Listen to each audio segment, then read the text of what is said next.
So you should have just received that prompt now. So without any further ado, if I could talk anymore, without any further ado, I will pass this session along to our first presenters of the day. We have Northern West Virginia Brownfields Assistance Center Economic Redevelopment Specialist Ray Moeller and Save the Tigard Watershed Association Executive Director Kelly Flaherty. So without any further ado, Ray, Kelly, the floor is yours. Yeah, it is great to be with you, and it is fun to talk about an interesting project, the Car China site. Kelly and I are winging this. We have not had a lot of practice at it. We're just going to try and give you a nice overview of this project and how it fits the Brownfield assistant to clients. And it's neat because it's a watershed group and they are familiar with our Water Research Institute. So just a lot of nice this morning. The Car China site. I started at Brownfields in 2018. This was my first project. Nothing like getting thrown to the wolves right out the gate, but it was a very fun project. The Save the Tigard Watershed, great group, and just doing a great thing at this site near Grafton. And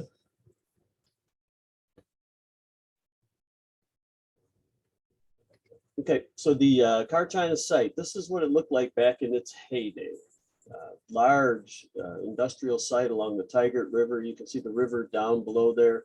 And a little bit, unfortunately, you can see the kind of the industrial paradigm of 100 years ago, where there's almost a bank full of China shards that didn't make it through the process and just got put outside the site and along the river.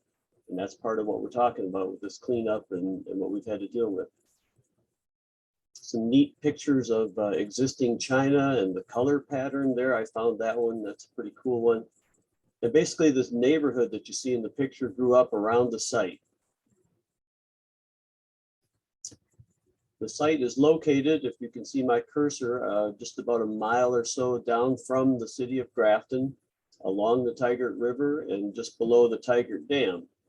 A little interesting side note is that the site was in production prior to the dam being located there. And as the dam was being produced, the water quality got impacted, and it impacted the quality of some of the production at the site. And that was kind of an issue back in the day. Just kind of uncovered that in my research for this presentation. The picture on the right, you can kind of see where this site is located and how prominent it is in the neighborhood. And when the site closed down, there was buildings left, and it was just an obvious location for ill use and ill activity. So the site got cleaned up with Superfund funding back in, I don't know, several decades ago. And the current effort was an effort by us working with Save the Tigard Watershed to bring the site into productive reuse. This aerial photo shows the status of the site basically today. This was taken a couple of years back, but not a whole lot has changed yet. The Save the Tigard Watershed owns the little wetlands on both the right and left of the previous industrial site. And again, you can see the bump out along the shoreline where some of that activity took place. A lot of it has been cleaned up and capped. And again, our current effort was just to try and bring this to a point where Save the Tigard Watershed can make effective reuse of the site. So Kelly, I'm going to let you jump in and start from here. And the next slides are of some of the reuse planning and hopes for the Save the Tigard Watershed. Okay, well, thank you, Ray, and thank you all for inviting me. And I believe my purpose here today is to talk a little bit about our experiences with the Brownfield Center and how they, have played a role and where this project is going. And so essentially, do we want to click over to the next slide, Ray? Thank you. I mentioned to Ray this morning that I don't remember ever seeing this particular picture, and it's dated 5/3/18, which is just before I joined Save the Tigard. And I joined Save the Tiger, I believe in October of that year, and they said, here, do this. We have this dream, do this. And it was very intimidating right off the bat, for me to apply for this EPA grant. But I had the greatest help in the world with Ray and Patrick from the Brownfield Center. And so Ray and I got together, in the fall of that year. And when he said, we're going to wing this presentation, we were kind of winging that too. We neither of us had experience with that type of grant before, but luckily, many other people with the Brownfield Center had. So Ray and I put together a grant proposal, and as it turns out, we were funded, and so I'm not exactly sure, how much detail you want me to go into, Ray, but this started the Car China Center property. Our plans for what's going on there started as a dream, essentially, by a couple of our members. And what we've done is kind of take that dream and start to put it into a vision. And before we can make that vision come true, we have to remediate the property. And one of the reasons that we got this particular property, we were such a lucky group as a watershed organization, a small watershed organization, to be able to get this property. But the reason that we was because it does still need remediation. And so that's essentially where we are in the process. And I see a couple people on here that have helped us out along the way.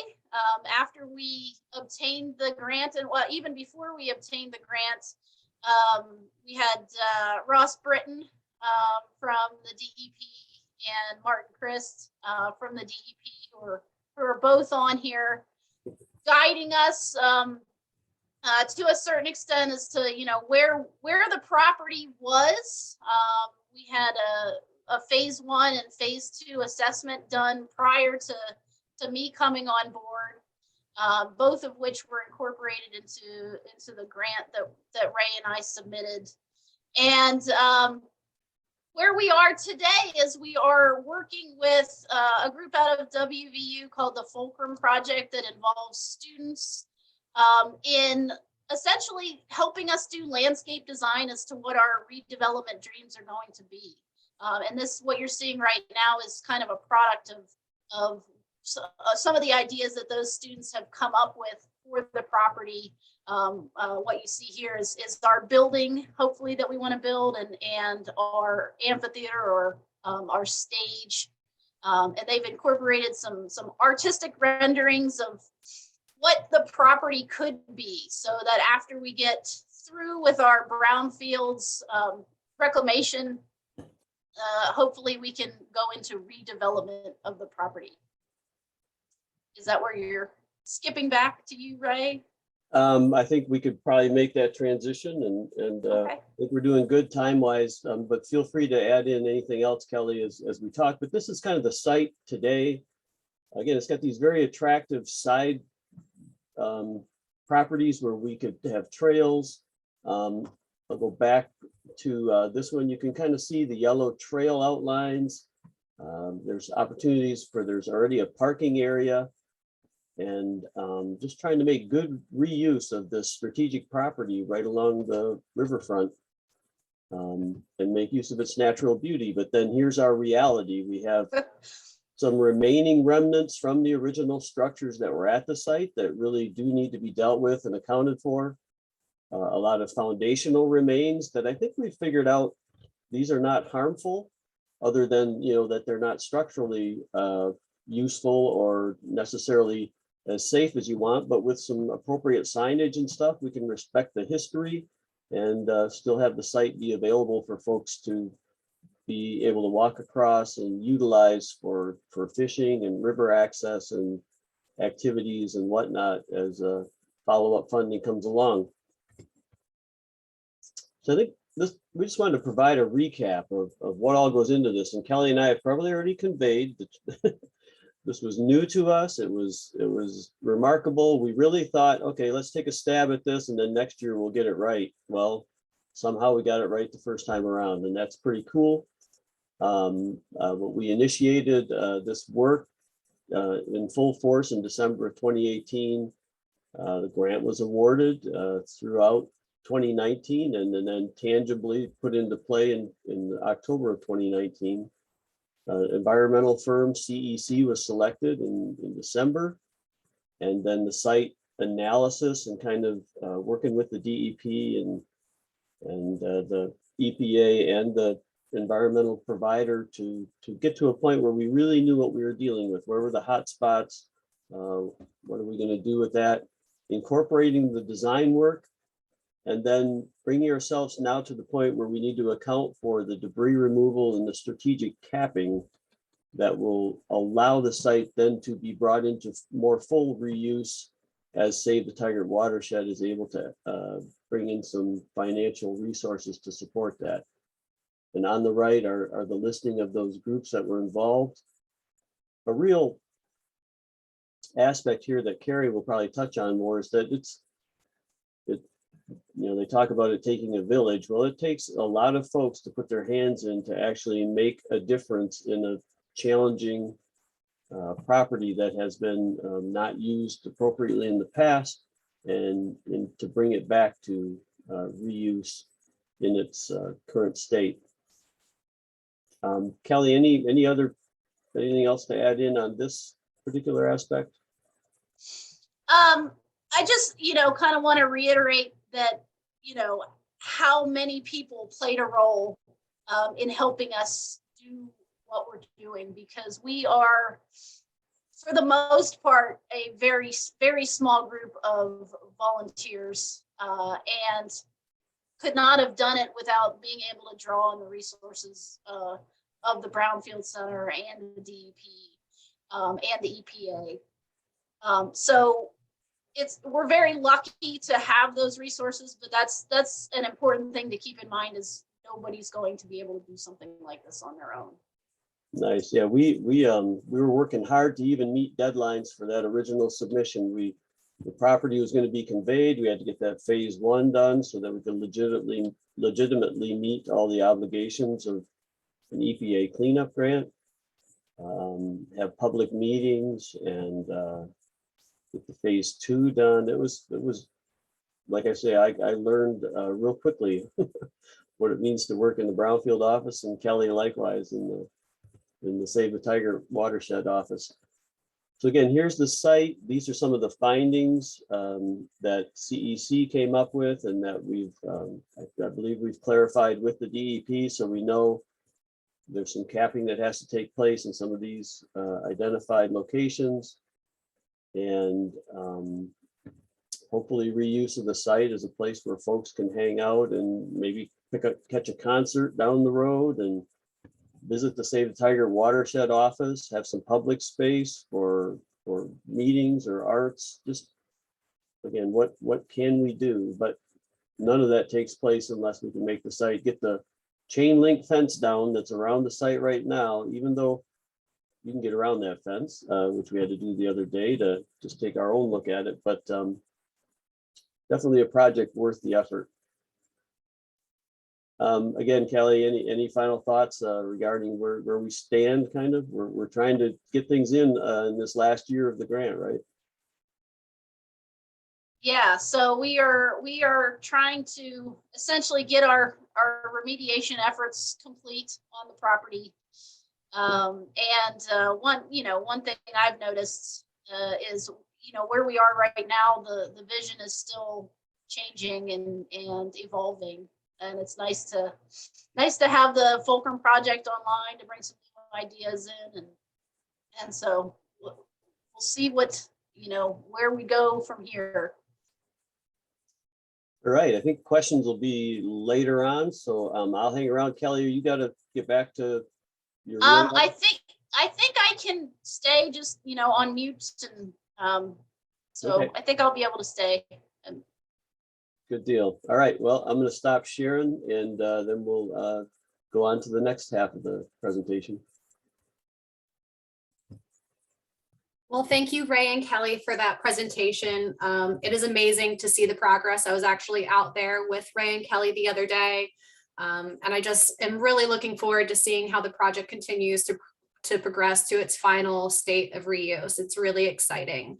So with that being said, I don't have any questions in the chat, but like I said, if you have any questions, please feel free to type that in the chat. We can go ahead and address them at the end of the next presentation, or just wait until the end of the presentations and we'll be able to interact with each other at real time. So with that being said, we're going to jump into our next presentation for the day, which is from Carrie Staten, our Northern West Virginia Brownfields Assistance Center Director, who's going to be expanding on the assistance that can be provided from the center. So Carrie, the floor is yours. Thanks, Kristen, and thanks, Ray and Kelly, for kicking us off. I often say that the best part of this job is my team, and also the amazing project champions like Kelly that we get to work with all over West Virginia and now all over EPA Region 3. So today I'm going to talk to you a little bit more about the center and what we do and how you can work with us the same way that we worked with Kelly, or in a way that makes more sense for your project and your local needs, with a specific focus on the WVU TAB program that is new to our center. All right, so the Technical Assistance to Brownfields program is an EPA funded program where EPA grants contracts to outside assistance providers to help communities and stakeholders address their brownfield sites and to increase their understanding and involvement in brownfield cleanup. EPA has divided the nation into 10 regions, and each region is assigned a TAB provider through a grant process. And so for Region 3, which includes West Virginia, Pennsylvania, Virginia, Maryland, Delaware, and DC, we have recently been named that provider. And so this is an independent resource. It's separate. It receives funding from EPA, but we don't work for EPA. They may forward stuff to us. You can ask us things. We're sort of a liaison between EPA and a community or a project champion, as well as being able to provide just general technical support on any number of questions that have to do with brownfields related to your site. So just some examples of the kinds of things that the TAB program is created to do is to help communities with anything in the process of acquiring, assessing, and cleaning up brownfield properties, talking about things like the health impacts of brownfield sites, changes in how science and technology can be used for assessment and remediation, and how to comply with voluntary cleanup requirements at the state level. And we have lots of folks from, I'm happy to see, from the DEP VRP program on the call today. So if you have questions about that, we can help connect you with those folks as well. So our WVU TAB team is composed of 3 main groups at WVU: the Brownfields Assistance Center that Ray and I and Kristen work for, the Community Engagement Lab, which is part of the Davis College and is closely connected with the Fulcrum program that you heard about from Kelly earlier, and the WVU School of Public Health that's helping us with some health impacts and some evaluation. I'll tell you a little bit more about our team. The Brownfield Center at WVU was created in 2006 by the West Virginia Legislature. We're one of 2 centers in West Virginia that help to facilitate the redevelopment of brownfields by helping local governments, economic development organizations, nonprofits, private developers. Basically, if you want to talk about brownfields, we'll talk to you all day, every day. And we can help with a number of things, including identifying redevelopment opportunities, helping to engage community stakeholders, technical assistance on your specific project barriers, and identifying pursuing project funding. And something that is very important to me is that we have sort of our designed programs and how we work and what we can help you with, but ultimately we are here to be responsive. So we don't have any cookie cutter approaches to how we provide technical assistance. We want to talk to a community to hear more about your project, what the issues are, what your goals are, to try to figure out the best way that we can support you. The WVU Community Engagement Lab, as I said, is a part of the Davis College of Agriculture and Design at WVU. They bring to our team expertise of their faculty and the energy of their fantastic students to help solve design problems. So they do regional design and planning, community design and visioning, site design, which is primarily why we've engaged them, and then they can also do some interior architecture and design. They sometimes focus on whole regions, whole communities, but as I said, in the TAB program, they're primarily looking at specific sites that they get connected with through our outreach together and independently. you can learn more through that link. And I believe Kristen said we'll be sharing the slides after the session. The School of Public Health is providing assistance on evaluation. So they're helping us to track all of our activities, making sure that when we do sessions like this out in the world, that we are assessing how the impact of that. Are people hearing new things? Are we getting good responses? How can we adjust to make sure that we are serving the needs and educating folks effectively? They're going to be helping us pull together some case studies of successful projects throughout our program as we get further into it. And Christian, who's our lead on this, always likes to throw in that he appreciates, we don't have a survey for you today, so, and I don't have a quiz, so don't worry about that, but we do appreciate everyone who participates in our events doing those as a part of Research Karma. So if you do ours someday down the road, somebody's going to do your survey too. It's good to get that good energy out into the universe. And it helps us to make sure that we are having the impact we want and that we can adjust if we need to. So the services of the TAB program fall under 4 components: brownfields education, resource identification, community capacity and local brownfield support, and project development and design assistance. Education is our very broad one. We can provide trainings for communities on any range of brownfield topics, including contamination and assessment, health impacts, community engagement, financing. Do I need a phase 1? Spoiler alert, the answer is always yes. What's a VRP program? Any number of things. So we'll be launching in the next month or so a quarterly webinar series where folks can join to learn about any number of things. We'll also be watching out for hot topics that come up. And then there's also a sort of more organic component, right, of educating folks like the Watershed Association at Save the Target, right, who we're educating along the process by doing a project together. Resource identification is a crucial piece. This is a big thing that TAB providers help with, primarily targeted at accessing EPA funding. So the EPA has a number of sources of federal funding for the assessment, remediation, and planning at brownfield sites. And so one of the things that we can help with, and that the Brownfield Center has been doing for 15 years or more, is to help with all aspects of applying for an EPA brownfield grant. So we'll do some significant trainings, very in depth, about how to apply for a grant. We can review grants as they're being written, help with certain sections. Some of those grant processes require public meetings to make sure that the public's been properly informed about your project, and we can help facilitate those and help you understand the requirements for EPA and meet those requirements so that you don't have any issues with your threshold criteria. Help serve as a liaison between your stakeholders, between you and environmental consultants, and then also help navigate non-EPA sources that may not be as obvious as a brownfield source, but that can be used based on maybe your reuse or just other things you might qualify for. Community capacity and local brownfield support. This will be launching later in the year as well. We'll be doing some trainings on how to develop a brownfield inventory. We'll have some broad trainings like this one that are just a webinar where you can come and learn more about inventories and how to do it, how you can use those inventories to pursue your brownfield projects, apply for grants. And ultimately, the goal is to reduce threats to public health and increase economic development opportunities of all populations, with a specific focus on sensitive populations across the region. We'll also be selecting over the next 5 years some communities to get more direct on the ground one-on-one assistance in developing inventories. So we'll, in addition to doing that training with you, be in the trenches with you to develop inventories and help you figure out where to go from there once you have developed your inventory. Project development and design assistance is primarily led by the Community Engagement Lab at the Davis School. This is, again, site-specific assistance that's mostly focused on design support. Their method involves doing workshops and a lot of community engagement events. They're very good at community engagement over there. And they'll facilitate visioning sessions where community stakeholders are able to give input into what they'd like to see at a site. And then their students and faculty use that to develop conceptual designs that can then be used to pursue funding and support to make those designs a reality.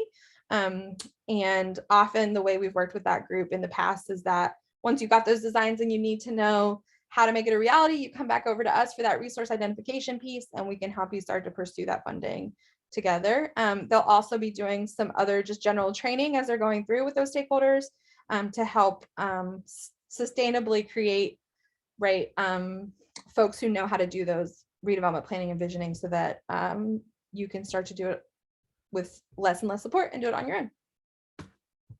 So how can you connect with us? There's several ways. We've got a website at brownfields.wvu.edu. You can learn more about our programs there, read a little bit more about our team. If you have a question, you can email us at wvutab@mail.wvu.edu, and we'd be happy to get back to you as quickly as we can and answer your questions or set up a meeting. And then we have a mailing list where we will be sending out key brownfield news for the region, opportunities for grants as they come up, training opportunities, either through WVU TAB or through our partners at other TAB providers or EPA itself. And you can always reach us by phone at that number as well.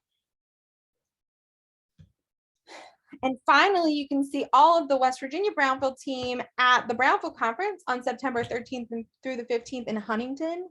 It is completely unbiased, my very favorite conference in the world. We have a ton of fun. We've been trying desperately to get to Huntington these last 2 years, and we're very excited to finally be together in Huntington this year. We partner with DEP and the Main Street program at the West Virginia Department of Economic Development to put on this conference. It's a great 2.5-day event to learn about redevelopment. We'll have a number of trainings, and we will also have a call for sessions. So if you're working on a project or have an idea of a topic that would be a good fit, we'd love to see that from you, and that will come out later in the year. And if you want to spitball an idea, you're always welcome to reach out to me or Kristen, and we'd be happy to talk with you about that. But definitely, this is a great chance for an intro to brownfields. We're a very happy, welcoming crowd. Many of our DEP partners, I said, are on the phone, and would be happy to connect with you at any point. This is some contact information for all 3 of our partners. So I'm the director of the Brownfield Center, and Katie C., who's not with us today, is our other kind of lead project community contact for TAB. Peter Butler is the main contact at the School of Design, and Christian Abilzo is our lead at the School of Public Health. And that's me. Thanks so much. Perfect. Thanks, Carrie. It's great to see the overview of the West Virginia TAB program for everyone involved, just to be able to see the services that are provided to address brownfields within local communities, all of the tools to drive local success, just like the Car China project that we highlighted earlier with Ray and Kelly. So with that being said, I'm going to go ahead and open the floor to any questions, comments, any interactions that the attendees want to have with our presenters. It doesn't look like we have any questions or comments in the chat right now, but if you have any questions, comments, please feel free to come on camera, turn off mute. Looks like Kevin Richardson is raising his hand. So Kevin? Yes, I have one question about the Car China site. I saw that you still had some contaminants left on site at the moment. How do you plan to utilize the removal of that contaminant? Are you going to remove it, as in remove hot spots and basically go for an upper UCL on the entire site, or you plan to cap the areas to eliminate the pathways of exposure? I was just curious for how you're going to approach that, what route you're going to take. Great question, and I think that's being finalized even as we speak still, trying to incorporate how to deal with the hotspots into the ultimate reuse of the site so that we can just strategically deal with the hotspots. The good news was that there was less hotspot than we thought. Also good news was that the river was not being impacted by the site in a continuous basis now. Enough time has gone by, I guess. And I mean, it is interesting because there are still, if you at low water and if you've got scuba gear, you can get a nice collection of China at any time by perusing the river. I'll speak from my standpoint. I'm not sure Kelly's back. She had to step off for a minute. Now she was going to come back for the Q&A. And I think Elizabeth may be on as well from CEC, who's working with us, if I'm not mistaken. Not to put you on the spot, Elizabeth, but my understanding from our office would be that we, I'm gonna quick share again. So here's the site. And this, to my mind, and again, we're still working out, but this is a container, like a cement container, maybe a previous loading dock back in the day, full of remnants from the structures. I'm not sure why the EPA didn't haul away every bit of the structures and why there was anything left on the site, but that probably needs to be just removed and dealt with. And it's going to be unfortunately a little bit costly. Some of those structural remnants have china in them, so they will have to be taken to a landfill that can handle that. So that's just a given expense. And then the identified hotspots, we're going to just go with capping, with earthen capping is what our plan was, earth and grass. And just kind of make it so that we don't do any ground penetrating foundational type work down the road. So whatever they construct for their buildings and stuff, it'll be minimal on any kind of the penetration, and have to strategically work around the remnants of the previous foundations that are still in play at the site. Yeah, so that I think is the near term. I don't know if Kelly's back on and she could speak more, or Elizabeth, if you're on and you are willing to speak, I don't know if you have any further insight to that as well. Okay. Appreciate it. Yeah, thanks, Kevin. Thanks for the question.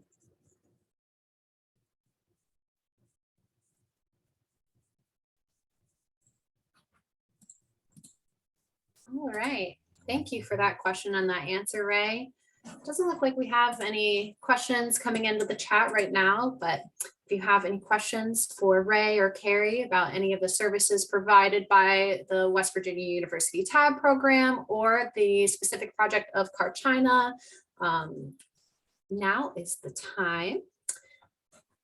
Just gonna leave it open for just a minute or two. So if you have any questions, like I said, please feel free to type them in the chat or come off of mute. We'd love to talk with everyone who has any questions or comments about the project or the overall program.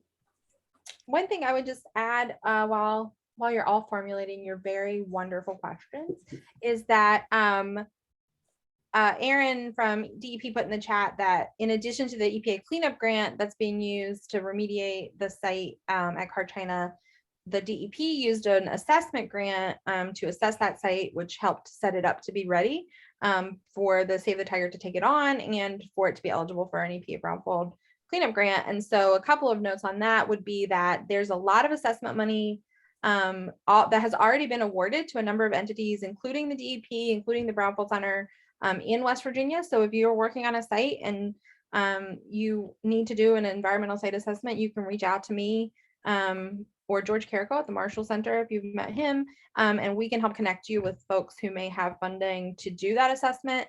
The other thing would be if you are working on a number of sites and feel like you want to handle your own environmental or your own brownfields assessment grant, we can help you write those, as I said before, but we expect a sort of special round of those grants to be available in the summer.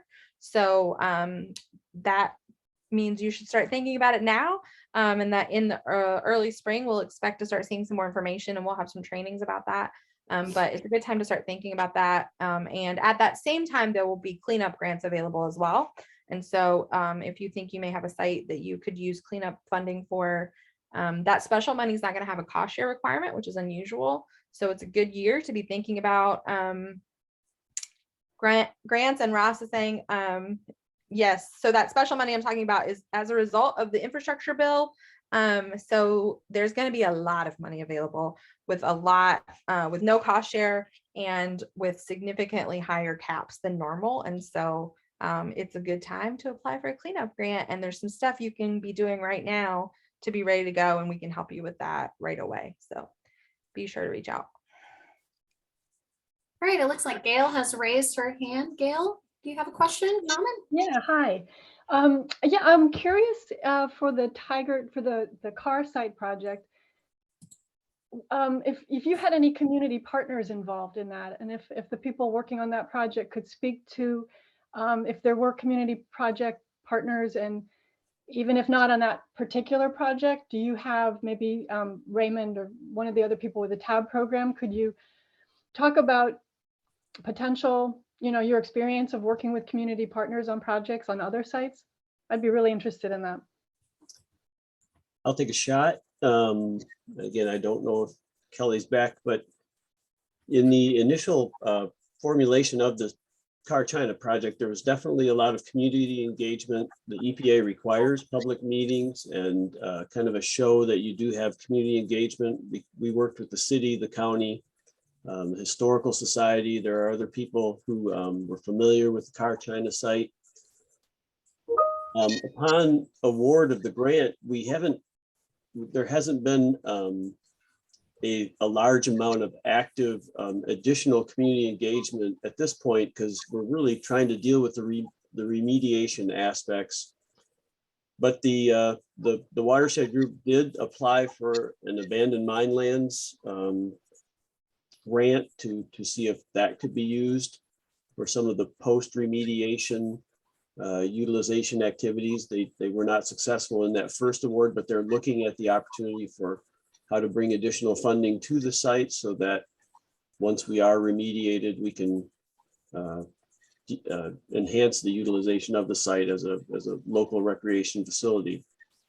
On the broader picture, as Carrie mentioned as part of her presentation, our office definitely gets involved in community aspects on a variety of projects, whether it's something to the extent of a major cleanup like the Car China site, or if it's smaller community activities. We have done projects which are called focus grants. They're focused small grants that are awarded to community organizations that are trying to deal with particular sites. Cape and Bridge comes to mind, very small community in the Eastern Panhandle. And we worked with them on a former school access project, and our $5,000 grant, I just got a text from the person that we worked with in that community, and he indicated that they've gotten over $200,000 in supportive grant funding that started with our $5,000 investment, and a community meeting at which 75 people in this little community showed up to talk about how they could reuse that property. So Carrie and I and the whole group kind of consider community engagement one of our specialties, and one of the best parts of the job as well is getting to know the communities, their sites, their projects. Our office has also become kind of engaged in the downtown redevelopment world. It's a lot of what I've been contracted to do and working with other strategic partners. And so again, working with old historic downtown buildings that are quite often, an environmental impact site as well. So, and that involves, yesterday I was in Petersburg all day, and we just had a great opportunity to see that city and kind of consider how one of the programs that I'm involved in can help move the needle on challenging downtown redevelopment in our rural municipalities. So that was a lot of words to say, yes, Gail, we do a lot of community engagement, and it's one of the things we really enjoy about our work. Yeah, I would just add, just generally, first, community engagement is my passion and it's how I got to this work. So we will absolutely help anybody with community engagement however we can. But I think the reality of brownfield redevelopment in West Virginia is that most of the time, certainly in the projects that we're working on, it's not being done by big private developers, right? We all know we don't have giant private developers like swarming us. And so it's being done by municipalities or counties or economic development authorities or nonprofits, folks with a public facing mission.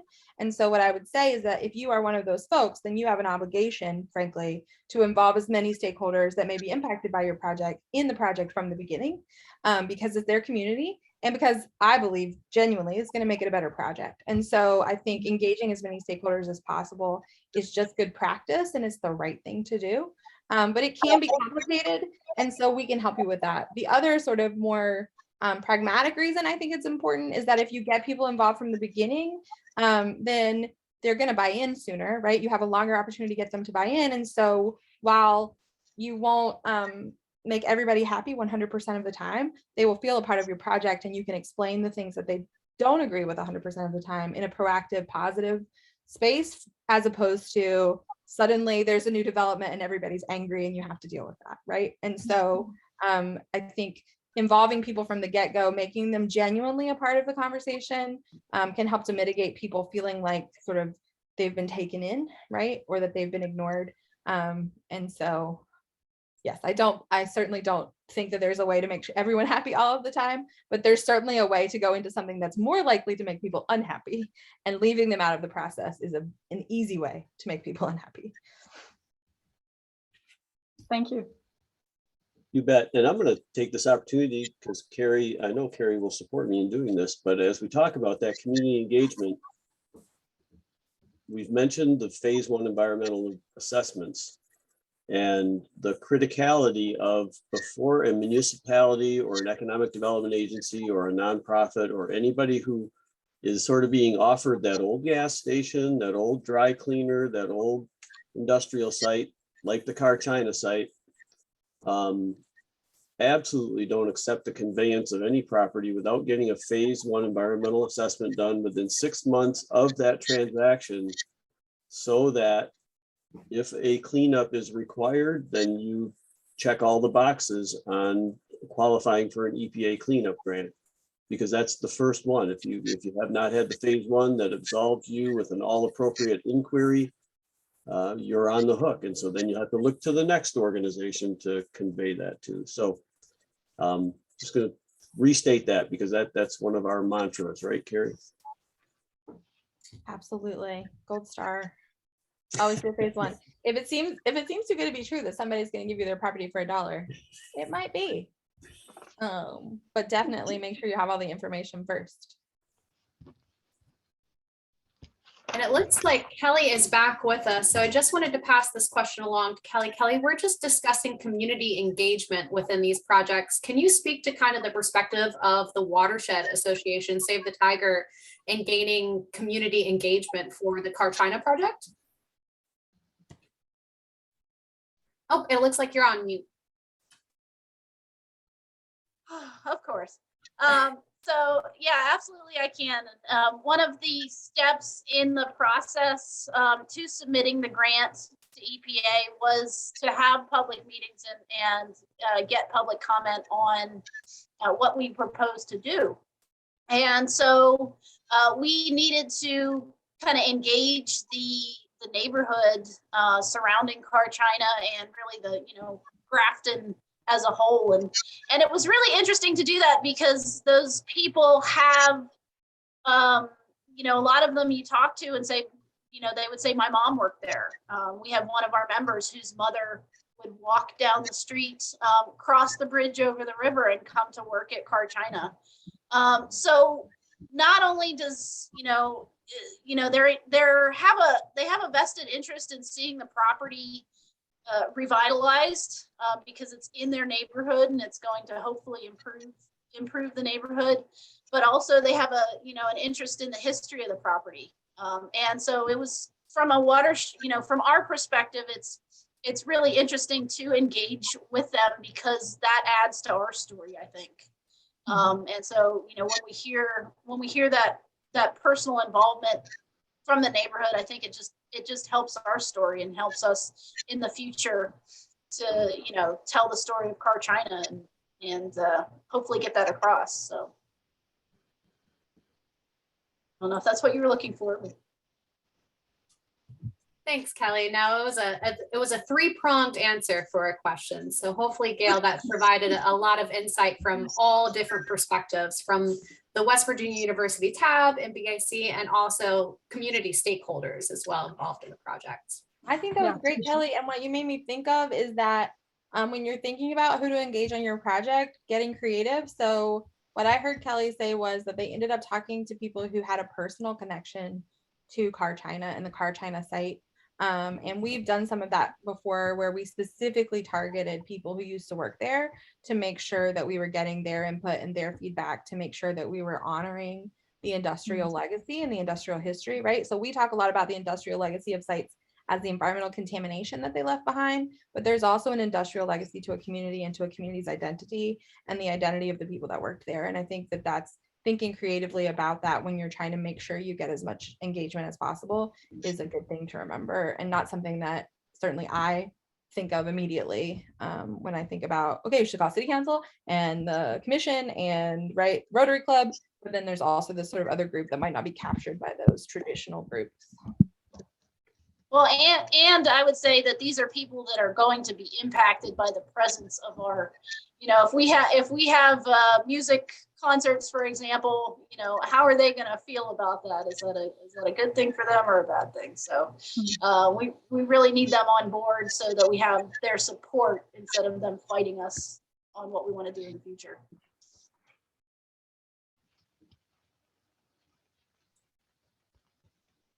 Perfect. Well, thank you for that question, Gail, and thank you so much for the very in detail answer from Ray, Carrie, and Kelly.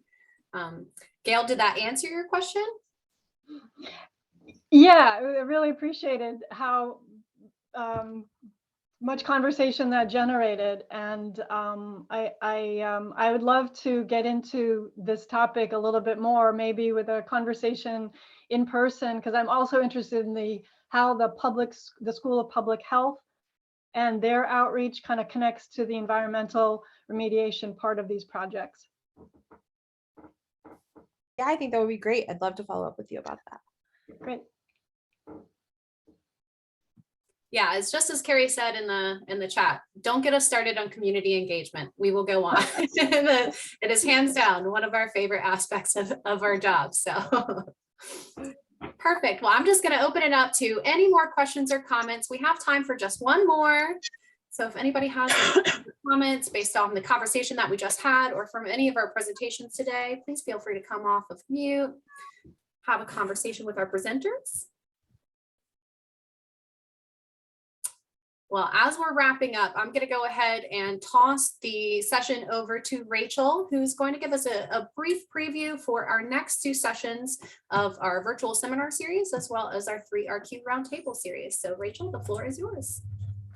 Thanks, Kristen. I'll just give a brief overview of our upcoming events that we have. All right, you should all be seeing our next virtual seminar series preview. And this will be our third and final session. So we're really excited to end the series on a high note, talking about acid mine drainage research and remediation, which is one of our large focuses here at the West Virginia Water Research Institute. And so that session will be on February 17th at 10 a.m. And it'll include some presentations from Friends of the Cheat on their Lick Run subwatershed history, challenges, and potential treatment avenues. And we'll also hear from Jason Philhart here at the Water Research Institute on AMD accomplishments in the Upper Buchanan River Watershed Association. And we will also be rounding out our Three Rivers Quest virtual roundtable series, which Kristen mentioned is running concurrently. And so that final session will be on February 3rd at 10 a.m.